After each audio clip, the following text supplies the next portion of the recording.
Bonjour à tous, merci Bonjour. d'être là. Du coup, vous en doutez, on va parler un peu des techno-web aujourd'hui. Alors, juste pour commencer à s'échauffer la main, puis parce qu'il fait un peu froid, je sais pas vous, mais voilà. Qui ici est développeur web dans la salle? Juste pour avoir, parce que des fois, il y a des gens qui sont pas dev web. Bon, il y a quand même une grande majorité. Est-ce qu'il y a des dev backend, juste pour savoir? Ouais. Ah, quelques-uns quand même.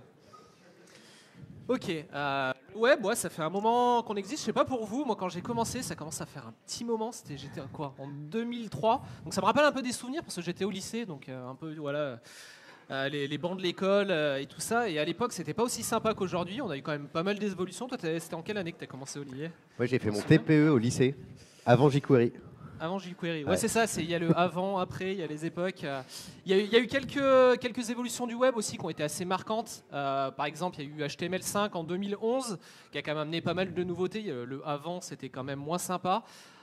Côté JavaScript aussi, on a eu ES5 qui a été assez marquant en 2015 sur le avant. C'était plutôt horrible, j'ai envie de dire. Et il y a eu le après, je sais pas s'il y en a qui ont connu le avant, maintenant voilà, quand on parle de web moderne, c'est déjà intégré tout ça. Et depuis, on n'a pas eu forcément de nouveautés versionnées, mais il y a eu quand même un paquet d'évolutions qui sont arrivées, qui rendent le développement web quand même beaucoup plus sympa ce qu'il est aujourd'hui que ce qu'il était il y a 20 ans. Enfin, je sais pas s'il y en a qui sont d'accord avec ça, qui ont connu l'époque. Alors aujourd'hui, on a un autre souci, c'est qu'à l'inverse, il y a beaucoup de choses qui sortent. Peut-être même trop de choses, et c'est dur de se rendre compte finalement qu'est-ce qui est utilisable, qu'est-ce qui l'est pas, et ça va être un peu l'objet de ce talk-là, de voir un peu des choses qui sont sorties, qu'on aurait pu rater, et qui nous rendent la vie plus facile. Il y en a qui étaient là à notre talk l'année dernière sur CSS. Ah, cool. Ok, c'est que du nouveau, ne vous inquiétez pas. Bon, pour ceux qui ne nous connaissent pas, donc moi je m'appelle Johan, je travaille en tant que développeur advocate chez Microsoft, et je suis avec... Moi, j'appelle Olivier, je suis développeur advocate chez AWS. Voilà, et on est tous les deux GDE et on aime bien faire du web depuis un petit moment. Donc pour revenir à la question de base, justement, à l'époque, on a eu des versions un peu, des évolutions versionnées du web, notamment avec HTML5. Aujourd'hui, on n'a pas HTML6. Ça continue quand même d'évoluer. Pareil pour JavaScript, même si on en parle moins, il y a quand même des évolutions régulières. La vraie question maintenant, c'est en fait comment on fait évoluer tout ça. Est-ce qu'il y en a déjà qui connaissent des choses comme le W3C, où ça parle à des gens, ou le WebWG? Il y en a Ouais. quelques-uns. TC39, ça parle à qui de C39? Un peu ok. Un peu moins. TC39, voilà, c'est le Technical Committee 39, qui est un groupe de personnes, d'industriels. Il y a même des gens individuels. Vous avez des gens de chez Mozilla, de chez Microsoft, de chez Google, mais aussi de chez PayPal, de chez Facebook. Beaucoup de gens qui sont quand même assez liés au web. Et c'est eux qui vont définir ce qui, à la fin, donne JavaScript. Donc ce Technical Committee 39, qui est responsable d'écrire les specs ECMA 262, qui sont les spécifications pour le standard ECMAScript, qui a son implémentation JavaScript qui est la plus connue. Vous avez tout suivi? C39, ECMA 262, ECMAScript, JavaScript. Voilà. Et du coup, c'est toutes ces personnes qui se réunissent régulièrement et qui font évoluer les spécifications et les API du web. Suivant, c'est celle-là. Cool. Et puis, ce qui est bien dans le web, c'est que c'est ouvert. C'est ouvert, c'est open source. Et vous pouvez tout suivre ce qui se passe. Donc là, par exemple, vous avez le repo du TC39. On peut même carrément aller le voir. Hop. Vous avez un repository dans lequel vous avez toutes les propositions de spécifications qui sont soit un stage très, très, très early, soit qui sont déjà implémentées dans les navigateurs. Et en fait, effectivement, il y a plusieurs étapes pour qu'une spécification arrive dans vos navigateurs. Il y a 0, 1, 2, 2.7, c'est nouveau, 3, 4 stage. Et en fait, stage 0, ça va être basique. Hein. N'importe qui peut aller sur le GitHub du TC39 et dire « J'ai une proposition, ce serait super cool d'avoir ça comme feature. » et la proposer. Et puis après, elle va vivre donc son cycle. Vous allez voir que vous avez effectivement un stage 1. Un stage 1, ça veut dire que son statut, il est under consideration. Pour entrer en stage 1, il faut effectivement ces critères-là. Ensuite, en stage 2, en stage 3 et en stage 4. Une fois qu'on est en stage 4, c'est qu'on est implémenté dans les navigateurs. On est ce qu'on appelle baseline. On en reviendra après. Et donc, toutes ces spécifications, vous allez pour celles et ceux qui sont intéressés, vous allez sur le GitHub et vous avez tout. Vous avez les spécifications, puis comme c'est du GitHub, c'est versionné, vous avez toute l'historique des spécifications. Puis vous avez même des choses super sympas. Moi, ce que j'aime bien voir, c'est les discussions de ce qui se passe. Et vous avez toutes les par exemple, là, c'est toutes celles qui sont en stage 3, toutes les spécifications qui sont en stage 3 que vous avez là. Vous avez les décorateurs, des choses sur les tableaux, etc. Et puis vous avez à chaque fois les auteurs, donc c'est les personnes qui ont proposé la spécification. Vous avez les champions c'est ceux qui sont responsables de faire en sorte que la spécification elle progresse et qu'elle finit par être implémentée. Et puis vous avez des choses sympas. Par exemple, vous avez la dernière fois dont ça a été discuté en meeting. Ce que c'est cool avec le TD39, c'est que tous leurs meetings, leurs notes sont disponibles sur GitHub. Vous avez tout ce qui se passe. Vous avez telle personne qui a dit ça, machin, qui a posé une question. What? Vous avez vraiment toutes les discussions à chaque fois avec les slides qui sont associés, le machin qui pose une question, qui dit ah mince, problème de connexion, je reviens, etc. Vous avez la proposition qui est associée, vous avez les slides côté du Wi-Fi, vous avez les slides même de la présentation qui a été faite, donc c'est assez sympa. Vous pouvez aller voir vraiment toutes les discussions qui se passent autour des standards du web. Et pour faire de la veille, c'est quand même plutôt cool. Alors, effectivement, vous avez vu qu'il y a différentes stages. Alors, le web, on a différents navigateurs, on a différentes implémentations de JavaScript, des renderers, etc. Donc, ce n'est pas parce qu'une proposition est en stage 4 qu'on peut forcément l'utiliser. On reviendra sur ça après quand on vous montrera des exemples. Une autre chose qui est assez nouvelle, c'est Baseline. Baseline, c'est une initiative qui existe depuis 2023 maintenant, qui a été lancée par Google et maintenant qui est gérée par tous les développeurs de navigateurs. L'idée, c'est de se dire, OK, on a toutes ces nouvelles API qui sont passées en stage 4, donc il faut implémenter maintenant, qui sont bien spécifiées, plutôt que Mozilla dise, bah, moi, je vais prendre les 3 premières, Google dit, moi, je prends les 3 d'après, puis en fait, au bout de 2 ans, il faut attendre 2 ans pour qu'il y ait tout qui soit implémenté chez tout le monde. Bah, l'idée, c'est de se dire, bah, on va prendre les features et on va essayer d'avancer ensemble et de faire en sorte que voilà, cette année, on commit tous à faire cette feature-là, tous implémenter dans le navigateur. Et en fait, Baseline, ça permet de savoir si une feature, elle est effectivement bien implémentée. Vous allez sur le site de Baseline, web.dev/baseline, et puis vous allez avoir qu'est-ce que c'est que Baseline, etc. Vous avez le Baseline 2024, 2023. Si je vais voir par exemple 2024, vous allez avoir toutes les features qui sont passées en Baseline 2024, ça veut dire qu'elles sont disponibles dans tous les navigateurs. Et encore une fois, le Wi-Fi. Vous avez donc tout ce qui est passé en baseline là, vous allez voir les features, et donc c'est un bon moyen de voir voilà, ça, les promises.try, tout ce qui est passé en baseline 2024, 2025, 2023, vous l'avez ici. Quoi d'autre? Qu'est-ce qu'on a? On a, je ne veux pas aller dessus, là, mais webstatus.dev, même chose, vous allez voir sur tous les navigateurs quelles sont les features qui sont implémentées, depuis quand, etc. Mais alors là, vraiment au niveau granulaire de la fonction carrément. Et ça, c'était pour la petite explication de la théorie, comment ça marche, le web. Maintenant, on vous a promis 10 features. Alors, on n'a pas pris... on a fait un choix, c'est nous, en fait. On s'est dit, on va prendre les 10 qu'on trouve les plus sympas. Il y a des choses, vous allez voir, qui sont toutes récentes. Il y a des choses qui sont plus vieilles, mais on s'est dit, c'est pas forcément super connu, donc on va vous la remontrer quand même. Mais on va commencer par la première. On va commencer par du JavaScript. Quelle est la chose la plus chiante en JavaScript? Ok, bon. Je crois que On a bien choisi. Apparemment, on est aligné. Allez, on va commencer par ça. Les dates, forcément. L'API temporale. Et on va commencer avec une petite démo. On va regarder si le Wi-Fi est un peu mieux. Du coup, vous utilisez quoi de général pour les dates? Moment.js, ça parle à des gens, ouais. Des mauvais souvenirs, peut-être. Du coup, ok, le Wi-Fi, on va faire ça. Première chose, avec l'API temporale, créer une nouvelle date. On va tenter un... C'est pas une Game Boy, hein. Ah. Vous me dites okay. Si vous perdez l'écran. Du coup, comment on crée une date? On a le namespace temporal, objet plain date. Là, je crée un objet qui n'est que date. Donc, je donne année, mois, jour. OK. Si je lance ça, je récupère bien un objet année, mois, jour, simple, efficace jusque-là. OK. On a l'option maintenant facilement rajoutée justement avec cette API de faire des opérations. Rajouter par exemple ici 10 jours. Je fais add 10 days, ça se lit tout seul. Si je l'exécute, du coup, on était le 07 aujourd'hui, on est bien le 17 si on rajoute 10 jours. Jusque-là, pas mal. On n'a plus besoin de se faire mal à la tête quand on va calculer des dates. Troisième chose, des fois on veut manipuler juste du temps. L'objet date en JavaScript, il mélange les deux, des fois c'est pas pratique. Ici on a bien un objet plain time. Donc par exemple 14h30, ça tombe bien, c'est le début du talk. Et comme pour les dates, je peux dire je rajoute 2h30 et je n'ai même pas besoin de calculer derrière. Hop, ça fait 14h30 plus 2h30, ça fait 17h. Je vous rassure, le talk ne va pas être aussi long que ça. On en était à la 4. La partie qui commence à être sympa, c'est-à-dire, le truc chiant avec les dates en général, c'est quand ils commencent à parler de time zone. Du coup, on a un objet ici, zone dead time.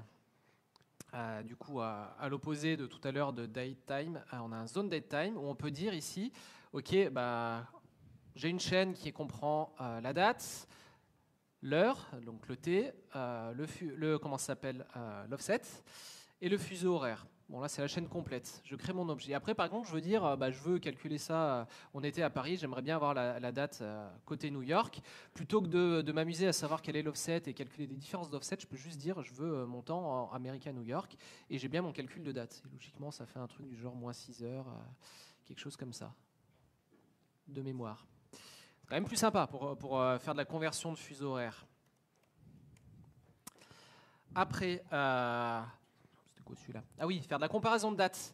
Par exemple, ici, j'avais une date, j'ai deux dates, j'aimerais bien savoir laquelle est avant l'autre.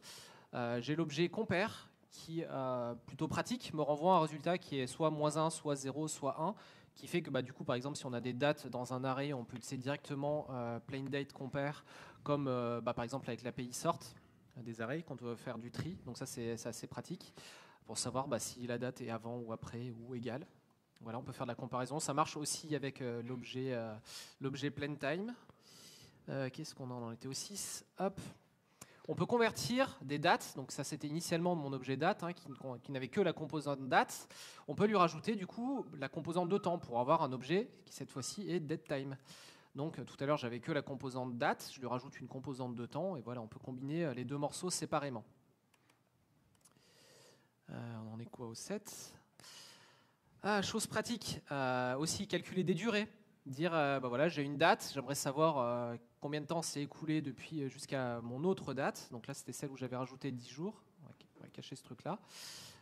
J'ai ici une différence de 10 jours. Et tu m'avais dit quoi? Tu avais un truc 2 days, non? Ouais, tu peux le toString, tu as d'autres, enfin, ouais, même autocomplétion.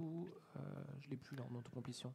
2 days, c'est ça? Ouais, je suis... Non, pas 2 days. Je sais plus ce que c'était. On peut avoir, voilà, on peut choisir l'unité. Là, j'ai demandé juste le toString, donc il m'a sorti un truc, voilà, différence de 10 jours. Mais voilà, on peut avoir, justement, si on va voir la durée en heures, en minutes, etc. Je l'ai plus en tête.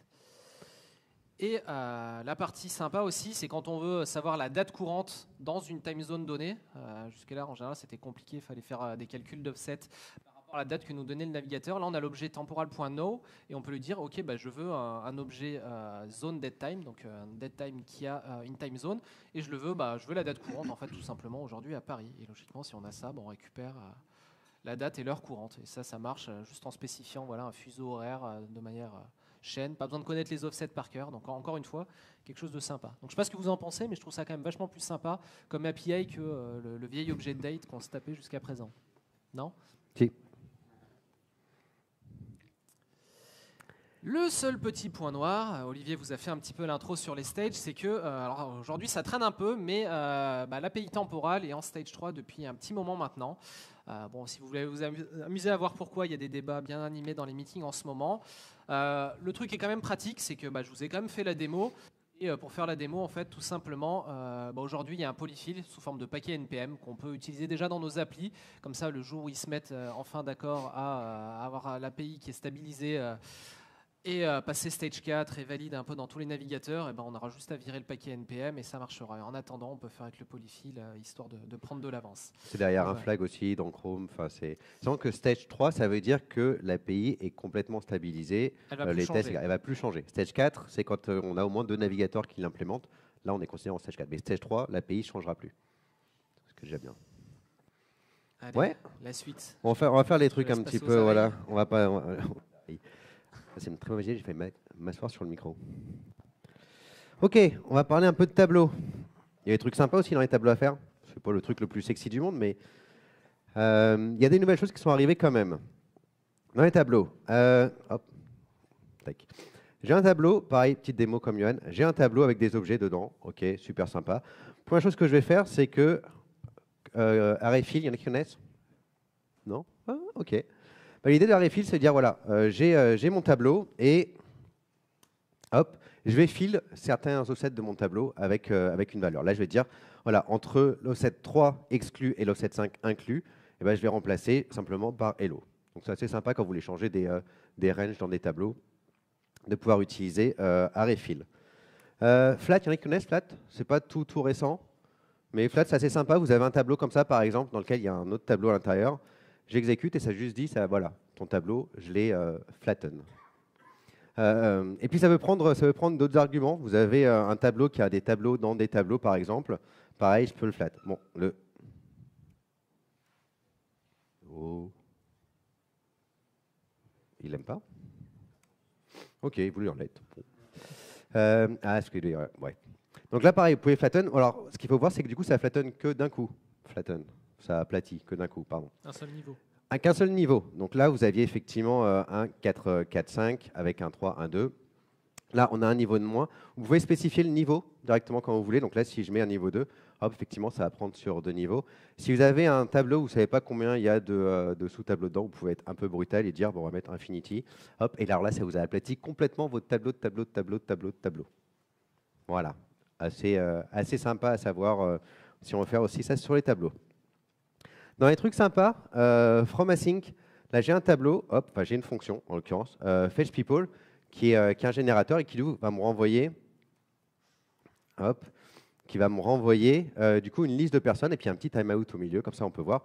Là quand je l'exécute, hop, j'ai mes deux premiers éléments qui sont renvoyés, j'ai un petit wait d'une seconde, on va même peut-être mettre 2 secondes comme ça vous voyez un peu mieux, hop, et puis à la fin, j'ai mon dernier objet de tableau qui est renvoyé. Eh bien, ce qu'on peut faire, hop, ce qui est assez sympa, c'est qu'on a une nouvelle méthode sur array qui s'appelle array.fromAsync. Je vais enlever celui-là, hop. Et ce qu'il va faire, c'est qu'il va attendre que tout soit renvoyé pour m'envoyer mes objets. Donc vous n'avez pas vu le petit, j'ai le premier qui arrive, j'ai le deuxième, j'ai mon petit timeout et j'ai le troisième. Là, il va tout exécuter et à la fin, il me renvoie du coup mon tableau entièrement. Bon, là, c'est le console log qui est dedans. Mon tableau avec tous mes objets dedans. Donc pareil, petit truc sympa sur les tableaux. Tac, tac, tac, tac. Je vais revenir sur ça. Je vais dire sur mon premier tableau que j'avais là. La chose qu'on peut faire, c'est des groupes by sur le tableau. Il y en a qui savent faire ça? Ouais, ok. Truc sympa, vous avez un tableau. Donc voilà, j'ai un tableau de people. Je vais dire, bah voilà, j'aimerais bien grouper ces personnes sur un paramètre, par exemple, sur city là. Donc quand j'exécute ça, ce qui se passe, et donc, ce qu'il va faire, c'est qu'il va m'envoyer donc un objet là. Et vous voyez que par exemple, j'avais 2 personnes qui étaient à Paris. Et du coup, je vais avoir Paris. Et dedans, je vais avoir un tableau avec 2 personnes dedans. Donc je peux group by comme ça sur un peu ce que je veux. Hein, parce que là, c'est une fonction. Donc je mets ce que je veux dedans. On peut même mettre un truc assez simple. Il faut dire voilà, sur la première lettre carrément de la ville.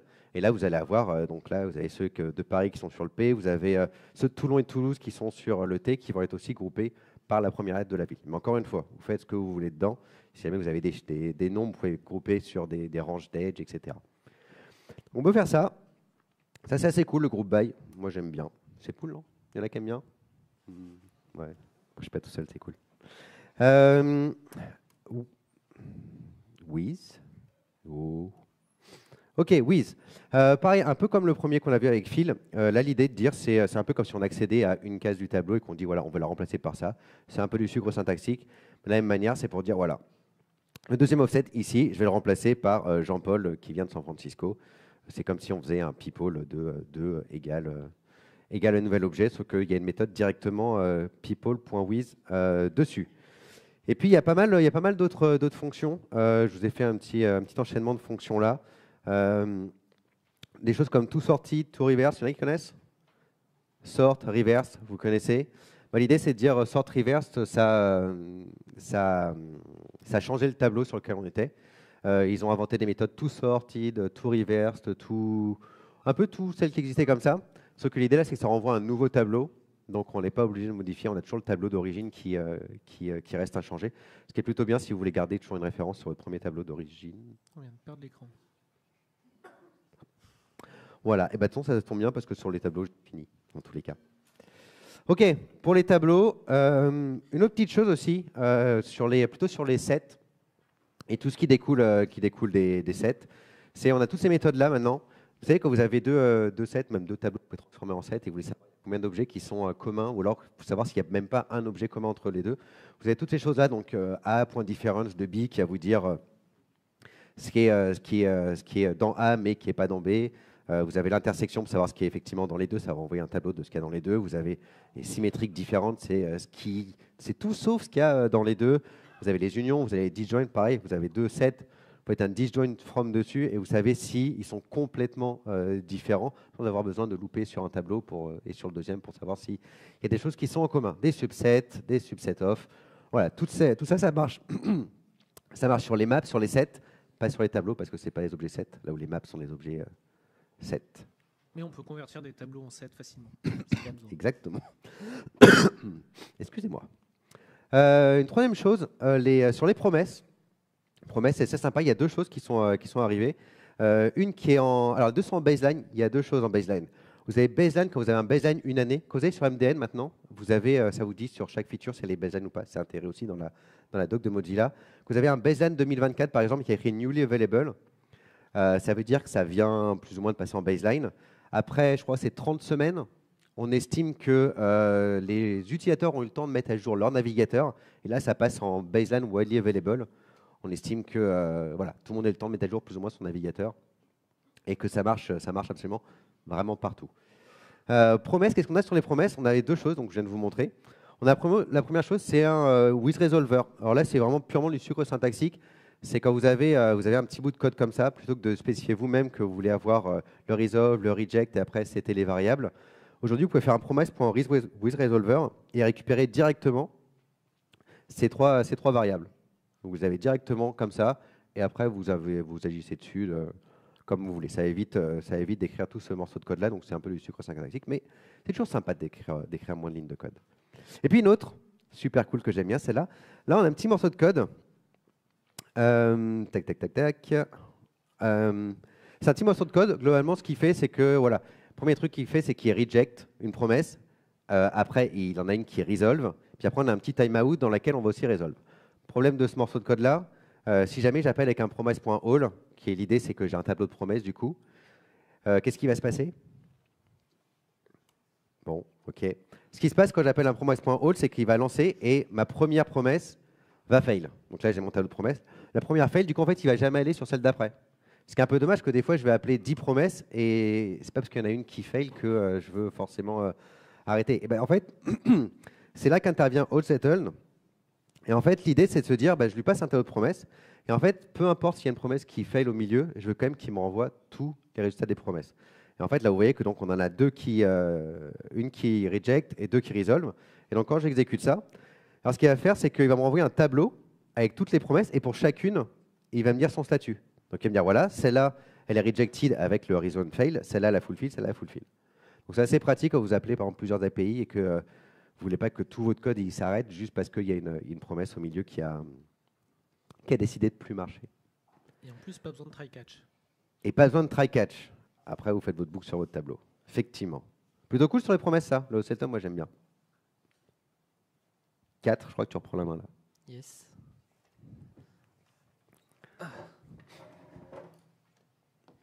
Est-ce qu'il y en a qui ont des use cases où vous générez un peu des fichiers côté client? C'est pas forcément les plus fréquents. Ouais, quand même. Où vous faites justement des téléchargements, mais pas côté serveur, côté client, où il y a un peu de génération. Ah ben voilà, c'est pour vous.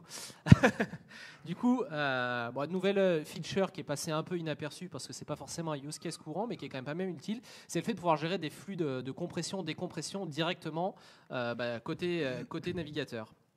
Donc si on passe sur un navigateur et que j'essaye d'avoir un peu de Wi-Fi, ou pas, est-ce que mon serveur tourne toujours en local? Ouais, a priori. Effet démo. Allez, on va tout relancer. Bon, localhost. Problème de Wi-Fi. Bah ouais, mais localhost, quoi. Je veux bien un problème de Wi-Fi, mais là, je suis en localhost. Voilà, bon, je sais pas pourquoi. C'est problème de Chrome, plutôt. Compression, la démo. Alors, vous voyez, j'ai deux superbes boutons. J'ai un premier qui me fait télécharger un fichier Hello World où dedans j'ai un fichier texte avec écrit Hello World. Voilà, la grosse démo du siècle. Hein. J'ai le deuxième, je vous fais la même, qui cette fois-ci va me télécharger un fichier Hello World 2 mais en .gzip. Et si je le dézip derrière, je vais avoir un fichier texte voilà, avec le même qu'avant en fait tout simplement. Mais vous voyez qu'il a été zippé. Bon, la partie intéressante, c'est pas forcément la démo, c'est comment on génère ça côté code. Si on jette un coup d'œil au code du premier bouton, J'ai surtout ça en fait qui est intéressant. Ok, j'ai un bout de texte Hello World que je mets dans un blob. Je crée un objet blob derrière. Je lui dis c'est du texte. Et 20 ans plus tard, on n'a toujours pas de nouvelles API pour faire ça mieux. Mais quand on veut télécharger un objet, on est obligé de créer un lien, faire tout un tatouin, le rajouter au body, simuler un clic dessus quand même et le virer. Voilà, c'est un peu moche, mais ça permet de télécharger un objet. Bon, la partie intéressante, c'est quand on va faire la même chose, mais qu'on veut transformer un peu cet objet-là. C'est qu'on a la possibilité ici d'avoir des nouveaux transformeurs de flux. Donc ici, je prends mon blob, je le transforme en stream, donc un flux derrière, et je peux le piper à des nouvelles transformations. Donc notamment, on en a une en compression qui existe aussi en décompression, gzip. On a aussi, je crois, on a deux formats de compression, je ne les ai plus en tête, on a zip et un autre. Et du coup, on peut faire de la compression à la volée. Par exemple, je ne sais pas si vous voulez télécharger plein d'images ou plusieurs fichiers. Historiquement, souvent, d'ailleurs, vous avez des fois la petite pop-up qui vient. Est-ce que vous autorisez votre navigateur à télécharger plein de fichiers? Des fois, c'est chiant et poum, il lance plein de downloads à la fois. Là, en fait, on peut tout zipper pour côté client, faire en sorte que ça en télécharge qu'un quand c'est tout généré côté client. Donc, c'est un petit bonus, mais du coup, on peut gérer ça directement maintenant côté navigateur. Plus besoin de gérer la compression, décompression côté browser. Donc pas forcément le use case le plus courant, mais quand même assez sympa. On va parler pas mal JavaScript, on va parler un peu CSS. Ouais. Bon, côté CSS. Qui aime faire du CSS? Quand même. Il y a moins de moi levé que tout à l'heure, hein, quand même. CSS. Premier truc, côté JavaScript, en général, qui fait du JavaScript pur? C'est-à-dire sans type, rien du tout. Okay. On est d'accord, plus beaucoup. Qui fait du TypeScript? Ouais, un peu plus de monde. Vous allez aimer le prochain alors, du coup. Est-ce que add property, ça parle à des gens? Quelques-uns quand même. Add property, faut se dire que c'est un peu... pour moi, je l'aime bien le voir comme l'équivalent de TypeScript pour JavaScript, sauf que là, c'est pour le CSS. Et je vais vous montrer ça parce que je trouve ça super cool. Hop, on va changer de démo. On va passer côté CSS. Alors ici, vous voyez mes superbes talents de designer où j'ai deux boîtes avec deux couleurs différentes, on est d'accord. Pas le HTML le plus compliqué du monde. Côté CSS, c'est ça. J'ai une boîte, j'ai une classe box qui s'applique aux deux et j'ai juste surchargé box 2 avec la couleur. Ok, très bien. Il y en a qui bossent avec des design systems ou qui codent des design systems par ici? Quelques-uns. Alors celui-là, le add script, le add property risque de vous être utile. Mettons par exemple ici, voilà, pour ma première box, j'ai défini une background color. Donc ici, je lui dis, ok, tu peux va chercher la propriété CSS, la variable color, et par défaut, fais un fallback sur light blue si c'est pas défini. Ok, très bien. Et là ici, je le redéfinis dans ma box 2. Ok, très bien. Mettons, quelqu'un s'est un peu planté, il n'a pas forcément lu, il met ici 12 pixels. Bon, on remarque deux choses. Bon, déjà ici, j'ai perdu la couleur. Il n'y a même pas de fallback vers la couleur par défaut. Donc, c'est quand même pas cool. Et si je vais regarder ce qui se passe ici dans mes DevTools, je n'ai même pas d'erreur. Rien. OK, je ne sais même pas en fait ce qui ne va pas. Alors que, mettons, par exemple, si je viens le faire ici directement sur background color, si je m'amusais ici à mettre un 12 pixels, juste quand même pour que vous voyez que c'est quand même pas si pourri que ça à la base, on a quand même, c'est un peu petit, mais c'est écrit invalide property value. Et vous voyez bien qu'il est barré, il m'affiche quand même une erreur. Mais il ne me l'affiche pas quand c'était dans le cas ici pour box2, quoi. On voit qu'il y a un truc, parce qu'il n'a aucune idée de ce qu'il attendait ici pour cette variable-là. C'est là où justement le add property devient utile. Parce qu'ici, je définis par exemple une add property box color et je peux lui donner un type. Ici, syntaxe, je peux lui donner un type. Ça peut être une combinaison de plusieurs types. Je vais lui dire ici, cette propriété-là, je veux qu'elle soit de type color. Je peux lui donner une valeur initiale. Le inherit, on verra un peu plus tard. Donc ici, je lui donne ma valeur initiale que j'avais tout à l'heure, le light blue. Et donc ce que je vais faire ici, c'est qu'au lieu d'avoir ma variable color, je vais ici mettre box color. Voilà, plus besoin de lui donner une valeur initiale. Ici, je vais lui mettre box color aussi. Hop. Alors déjà, on remarque deux choses. C'est que j'ai quand même mis des pixels, mais vous voyez quand même qu'il a fait comme il faut le fallback vers la valeur bleue. Et deuxième chose, si je reviens ici dans mes DevTools, vous voyez que cette fois-ci, j'ai une erreur. Et il me dit justement, bah ouais, c'est pas ce qu'on attend. Il me dit invalide property value. Moi, ce que je voulais, c'était une couleur quand même. Donc là, cette fois-ci, il m'a capté l'erreur que j'ai essayé de mettre des pixels alors qu'on attendait une couleur. Et en plus, j'ai même l'autocomplétion si je m'amuse à essayer de faire une valeur. Enfin, il sait que c'est un type couleur, donc il va me proposer des couleurs. Donc ça, c'est quand même cool quand on manipule justement un peu des design systems ou qu'on veut surcharger des variables et pour avoir un peu une idée de type et savoir justement ce qu'on fait et comprendre quand ça marche pas justement, bah voilà, on a cette propriété type. Sachant que j'ai vu il n'y a pas longtemps, si vous allez sur le GitHub de VS Code, il y a une discussion en ce moment sur une demande d'implémenter ça directement dans VS Code pour que vous ayez l'erreur directement dans votre IDE qui vous dit bah là j'ai détecté qu'il y avait un property dessus et le 12 pixels il n'est pas bon. Au moment où vous codez, vous voyez ça et pas forcément dans les DevTools. Donc ouais, des types en CSS arrivent et on peut aller hop, un petit peu plus loin. Ici je vais rajouter juste une box child. On va lui mettre un petit peu de style. Donc voilà, ma petite boîte ici qui est dans mon premier div. Donc déjà, vous voyez, j'avais mis OK, background color, c'est dedans, elle a pris la couleur. Mettons que je la bouge ici, mon div, du premier au deuxième. Vous voyez que je fais des choses de folie ici. On va lui changer sa couleur. On va plus lui mettre des pixels, on va lui remettre une vraie couleur. OK, donc il a pris la valeur par défaut, hein, mon child. Il a quand même la class box, hein, au cas où, je vous le remonte quand même. Il a la class box, mais c'est quand même dommage, c'est qu'ici, il a pris la valeur par défaut. Et d'où, voilà, pour vous montrer à quoi ça servait cette fameuse propriété inherit, ça veut dire, on peut lui dire, OK, va hériter cette propriété box color qui a été définie ici au niveau de mon box parent, hein, ici box 2, donc c'est le box parent. Dans le child, j'ai pas défini box color, il va quand même hériter sa valeur, donc sans avoir rien défini, OK, mon box, il sait qu'il va aller tirer la propriété du parent. Donc voilà, on peut faire des choses assez sympas comme ça maintenant côté CSS. Donc, je vous ai montré la version, la syntaxe CSS. Il y a la même chose qui existe si vous voulez définir justement des properties, des types côté JavaScript. Donc voilà, window.css.registerProperty, on fait exactement la même chose, à part qu'on doit rajouter le name, mais là, sinon la syntaxe est identique. Un autre truc sympa, d'ailleurs, qu'on avait présenté en intro l'an dernier dans notre talk sur CSS, pour les couleurs relatives. Mais l'an dernier, quand on vous avait montré la démo, malheureusement, ce n'était pas encore utilisable partout. Aujourd'hui, c'est baseline depuis mi-2024. Donc maintenant, en fait, on peut vraiment l'utiliser partout. C'est arrivé dans les navigateurs. Et comment ça se présente sous forme de démo? Mettons, je reviens sur ma box ici. Hop.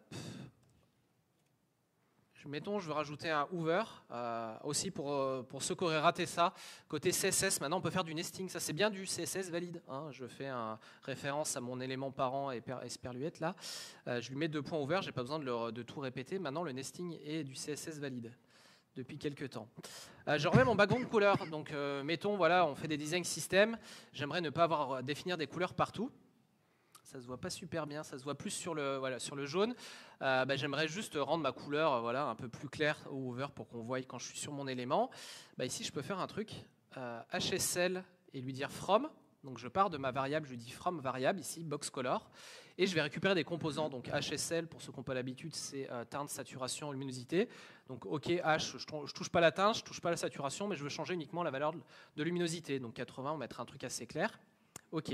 Je peux même aller plus loin et dire, j'aimerais pas juste mettre une valeur en absolu. Je veux dire, OK, je vais calculer ma nouvelle luminosité, c'était la luminosité d'avant. Donc elle, je sais pas, -5, faire par exemple du plus sombre. Et là, automatiquement, quelle que soit la couleur, on va dire -15, comme ça on le verra bien. Quelle que soit la couleur, vous voyez que sur jaune, il fait du jaune plus foncé et sur bleu, il fait du bleu plus foncé. Donc ça, c'est génial quand vous faites des design systems, vous mettez une couleur de base et vous pouvez recalculer. Donc ça, c'est toutes les choses qu'on faisait avant en SAS, en LESS, pour ceux qui faisaient des préprocesseurs. Maintenant, on peut le faire de base en CSS et ça, c'est supporté nativement. Donc ça, c'est assez cool. Donc ça marche pour quelle que soit la méthode de couleur, la fonction de couleur que vous utilisez. Là, je vous ai montré avec du HSL, ça marche avec du RGB, ça marche aussi avec les canals alpha. Donc voilà, vous pouvez récupérer les composants d'une couleur définie sous forme de variable et faire des manipulations dessus maintenant. Ça marche bien. Le 7, ton préféré. Je sais, c'est que je me perds dans les ordres maintenant. Le 7, c'est là où on va jouer? C'est là où on va jouer. On a vu les dates en JavaScript, hein, c'est un truc le plus chiant. En CSS, c'est quoi la némésis? Centrage, ouais. Centrage, le vertical align, forcément. Aligner les choses verticalement en CSS, ça a été un sacré bazar depuis très longtemps. Ça a été effectivement la némésis des devs, un petit peu comme les dates en JavaScript. Et du coup, aujourd'hui, on a plusieurs moyens de faire du centrage. Il n'y a pas de musique finalement. Du centrage en CSS. J'ai loupé la musique. C'est pas grave, on a coupé le son. Alors, centrer en CSS, c'est un simple problème, c'est qu'il y a plusieurs moyens de faire. Première façon de faire, c'est de faire un truc comme ça. Hein, on met un truc en position absolue, on fait un top 50%, on translate moins 50%. Bon, c'est un petit peu, on est en 2025, j'espère que plus grand monde fait ça, mais ça marche. Hein, ça marche. Autre option. Autre option un peu plus moderne quand même, on va utiliser les grids avec Align Item. Ok, ça marche. Il y en a qui font ça plutôt? Ouais, bouf. Moi, je suis pas encore très grid, moi je suis encore resté un petit peu au flex. Donc flex, hein, pareil, ça marche. Ouais, cool. ça aussi, ça aligne verticalement. Et puis pour les... La méthode à l'ancienne, quoi. Je veux dire, j'ai sorti ma règle, j'ai un peu mesuré, ça tombe pile poil. Bon, faut pas trop redimensionner la fenêtre, mais franchement, ça marche pas mal. Celui-là, il y en a pas mal qui l'utilisent, on est d'accord. Hein. Je connais la tête de ma police, donc pas de problème. Non mais effectivement, alors tout ça marche, tout n'est pas recommandé, mais tout marche. Faut savoir que maintenant, il y a un nouveau moyen de faire, effectivement. Vous avez juste un Align Content Center. Et ça marche maintenant dans tous les navigateurs. Et vous avez quelque chose qui est aligné verticalement. Donc maintenant, vous faites un Align Content Center et un centrage horizontal normalement. Et en 2 lignes, vous avez quelque chose qui va être centré pile au milieu de votre page ou votre div. Voilà, plutôt cool. Maintenant, là, on n'a presque plus de problème avec les dates. Et on n'a plus de problème avec le CSS pour centrer verticalement. Ça, c'était pour les choses qui étaient un peu nouvelles. Il y a d'autres choses, on s'est dit qu'on allait mettre dans la présentation qui n'étaient pas forcément nouvelles, mais on s'est dit peut-être que tout le monde ne connaît pas. Donc, si jamais vous avez manqué, petit 8, petit truc sympa, les colonnes. Colonnes qui existent, je vous dirai la date après, parce que moi, je l'ai découvert l'année dernière et j'ai fait, mais non, mais c'est pas possible. Est-ce qu'il y en a qui ont déjà essayé, vous savez, de faire des designs comme ça avec des trucs en colonne, ceux qu'on voyait dans les trucs comme Instagram, Pinterest et tout là. On avait plein de librairies qui vous permettaient de faire ça avec pas mal de kilo-octets derrière, de faire des trucs assez sympas en colonne. Eh bien, on peut faire ça de manière vachement plus simple aujourd'hui. Je vais aller voir mon HTML là. Hop. Tac. Tu fasses une invocation du Wi-Fi là. Oui, là, je vais invoquer le Wi-Fi. Ah. Il y en a qui connaissent Pixum? Ouais. Pixum, c'est un peu comme le Zoom, sauf que c'est pour des images. Vous dites la taille que vous voulez des images. Et... Oh. Allez, là. Sinon, je vais partager ma connexion, sinon. Alors, on va tenter la... Je vais passer sur ma connexion. Désolé, on est sur du... on a des images presque. Ça arrive. Je suis sûr qu'on va réussir à avoir ok. ouais, ok. Bon, ça arrive. Ok, bon. Disons que j'ai une interface comme ça où j'ai des images. Bon, pour l'instant, les images, elles n'ont rien du tout. C'est juste des images qui se mettent comme ça. Et en fait, moi, ce que je veux, du coup, c'est les mettre en colonne. Donc, et je vire tout ton truc là. Ouais, supprime tout. Hop. Donc, ce que je vais faire, c'est que je vais dire, en fait, mes images, vous avez vu, j'avais un... Donc, j'ai mes IMG, et puis j'ai juste une div image au-dessus. Ce que je vais faire, je vais dire, voilà, je veux qu'elle soit alignées en 3 colonnes. Donc là, j'ai 3 colonnes d'images. Bon, elles ne sont pas encore super ouf, hein, ces images. Donc je vais dire, en plus, j'aimerais bien qu'elles fassent 100% de la colonne. Donc là, je commence à voir, je fais, c'est cool, là, j'ai 3 colonnes. En plus, vous pouvez jouer avec les gaps dessus, si vous voulez. Mettez un gap de 4 pixels, par exemple. 4 pixels, hop, et puis vous avez les gaps qui jouent. Là où on commence à avoir une interface, c'est quand même pas trop mal. Hein. J'ai un truc qui est sur 3 colonnes. Il prend 100% de la colonne à chaque fois. Essaye d'agrandir. Petit problème, voilà, c'est que là, quand j'agrandis, j'ai des grosses colonnes et quand je rétrécis, j'ai des petites colonnes. Et donc, c'est pas très responsive. Mais c'est pas grave parce qu'au final, là, vous avez vu que j'ai mis un colonne 3, je voulais 3 colonnes. Mais je peux très bien dire, plutôt que ça, je peux très bien dire, écoutez, en fait, je m'en fiche du nombre de colonnes. Par contre, je veux des colonnes de 100 pixels. Non, mais même plus, 200 pixels. Alors là, ce qui va se passer, c'est que je vais avoir des colonnes de 200 pixels. Ça fait que là, si j'ai une grande page, je vais avoir une vue comme ça. Donc pareil, toujours sympa. Et puis quand j'ai une petite page, hop, vous voyez que j'ai le nombre de colonnes qui restent jusqu'à ce que j'ai plus qu'une colonne. Mais ça pour montrer qu'avec, et encore si j'enlève le gap, avec 2 lignes de code, on peut avoir des interfaces quand même assez sympas comme ça. Ça existe depuis 2017. Voilà. Qui connaissait? Ok, 4 personnes. Mais voilà, donc c'est toujours. Non, mais c'est plutôt cool quand on sait qu'il y a beaucoup de gens qui ont galéré avec des bibliothèques externes. De savoir qu'en fait, ça fait presque 10 ans maintenant qu'on peut faire ça. 9 attributs. Il y en a qui utilisent ATTR? Ouais. OK. ATTR, on va en parler pour deux raisons. La première, c'est que peu de gens l'utilisent. Attends, parce que. Hop. Je vais remettre des box. Hop. C'est cool les box. On va mettre du CSS sur les box. Hop. Et deux choses, peu de gens l'utilisent. Et deuxième chose, il y a des nouveautés qui viennent d'arriver, là, il y a quelques semaines dessus, donc c'est cool. Qu'est-ce qui me manque là? Il me manque un truc. Non? Pourquoi j'ai pas mon... Rafraîchi? Non, j'ai juste... Hey. Non, non, c'est censé afficher quelque chose là. Effet démo là. Effet démo là. Non, non, non. Hein? Bah non, mais attends. J'ai un snippet, c'est le système que j'ai pas. Regarde le HTML. Mais il est bien mon HTML. J'ai les Ouais. 3 box. T'as les 3 box. Il te manque un truc. Non, c'est content, c'est juste que j'ai pas. Mais attends. Boxy CSS, t'as mis le bon snippet? Ouais, c'est sur le snippet que là je suis en train de me galérer, vous voyez. Add snippet. Non, mais voilà, c'est parce que j'ai pas nommé le snippet comme il faut. Ok, j'ai un before, désolé, ça c'est les snippets, trop de démos. J'ai un snippet before, donc en fait l'idée c'est que comme vous avez sur des sites d'e-commerce par exemple, comme Amazon, vous avez souvent ce genre de petits effets quand vous avez un petit new qui est là-haut. Et là en fait c'est de dire plutôt que d'avoir quelque chose qui est codé en dur en CSS, on va le récupérer depuis notre DOM. Donc là vous voyez que dans mon HTML j'ai un petit data text à chaque fois. Dans lequel c'est pas quelque chose que j'ai récupéré du serveur, peu importe, que je génère comme je veux. Et l'idée, c'est de dire, voilà, en fait, je vais récupérer cette donnée-là plutôt que d'écrire mon content new là. Hop, je vais faire attr du coup. Et j'ai juste passé le data text. Et du coup, là, j'ai mon new, mon shiny et mon old qui sont arrivés. Donc, c'est pas nouveau.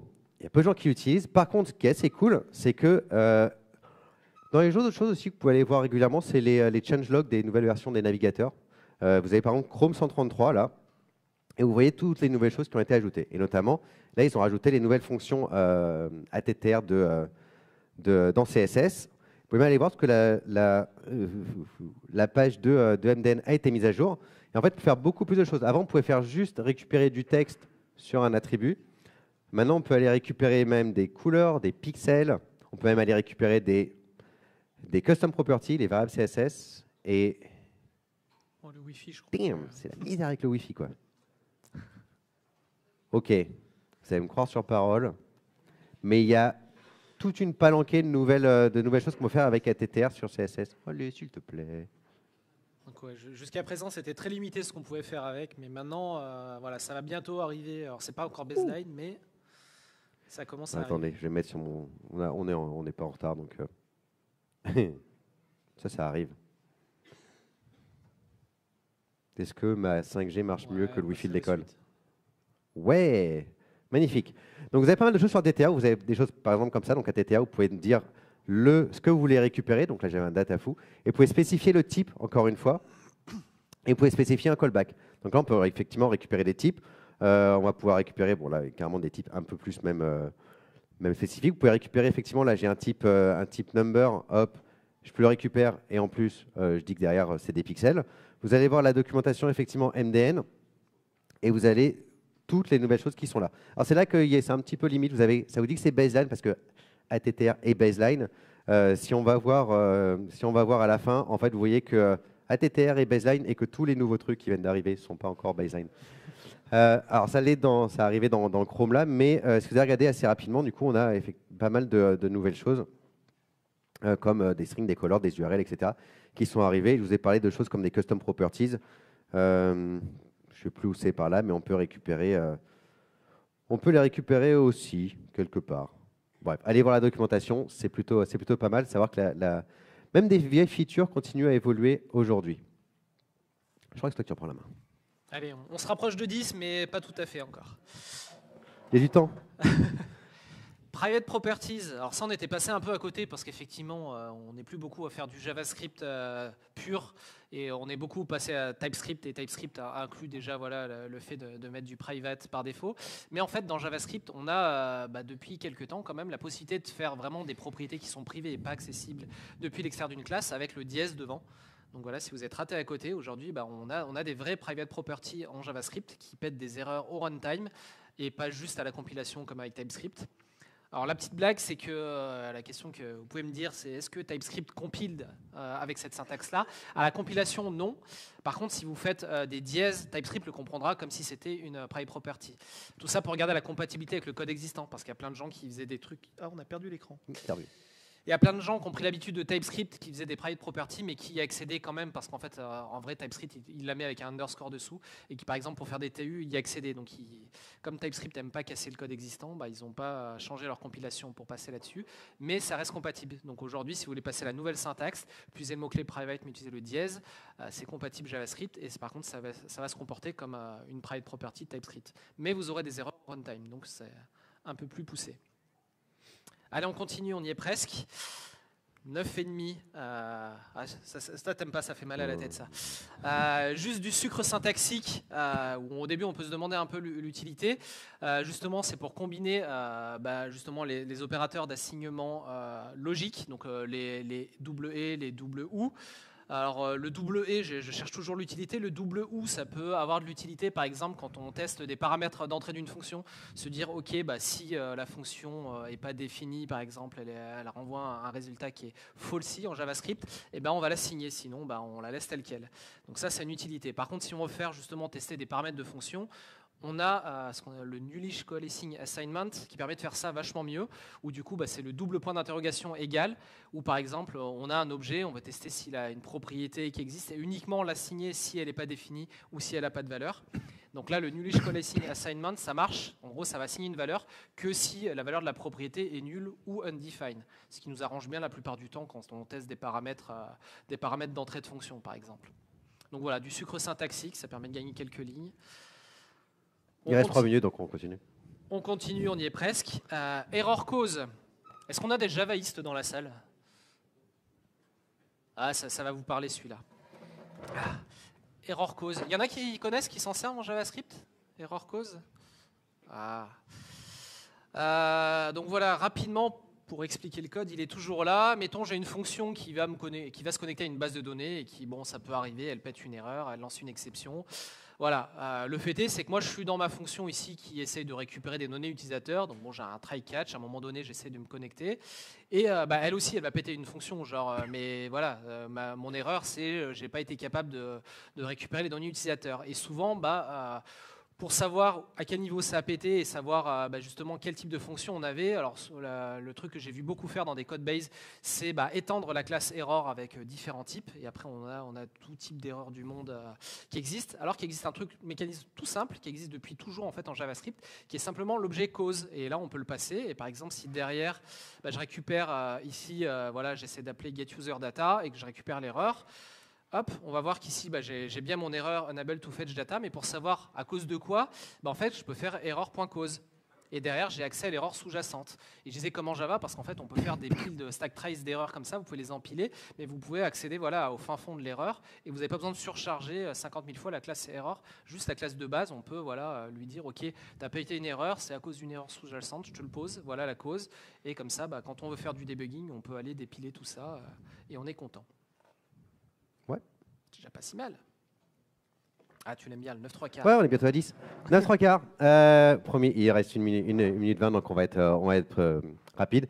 Les push notifications en JavaScript, ça existe depuis un moment, mais il y avait toujours des navigateurs comme Safari, par exemple, qui ne les géraient pas. Et voilà, il faut juste savoir maintenant, c'est passé baseline, donc vous pouvez l'utiliser partout, tous les navigateurs le supportent. C'est vrai que ça fait 10 ans, je pense que c'est sorti, mais au moins tout le monde l'utilise dans les navigateurs. Et 10, enfin, 10, on va faire un peu de Node, très très rapidement. Il y en a qui écrivent des tests. Ouch. Ok, bon. Non, il faut savoir qu'effectivement, quand on fait des tests, en général, on utilise des frameworks de tests. Il faut savoir que dans Node, aujourd'hui, il y a un framework directement intégré.